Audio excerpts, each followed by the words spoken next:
بسم الله والصلاة والسلام على رسول الله. السلام عليكم ورحمة الله وبركاته مشاهدي الأعزاء. يواصل نادي ليفربول الإنجليزي مساعيه ومفاوضاته من أجل حسم صفقة الدولة المغربي سفيان أمرابط لصالحه خلال الميركاتو الشتوي الحالي، حيث أبدى رغبة كبيرة في الظفر بخدمات المحارب المغربي، سيما بعد الأداء الباهر الذي وصم عليه رفقة الأسود خلال مونديال قطر الأخير.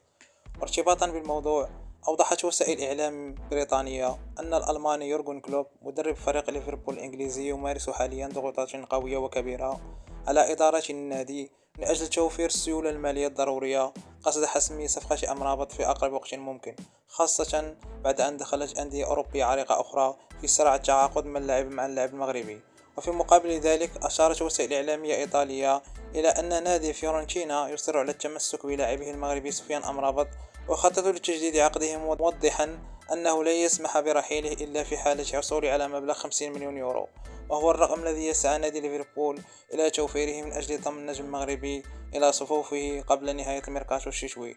كل التوفيق للاعبنا المغربي في مسيرته الاحترافية إن شاء الله تعالى.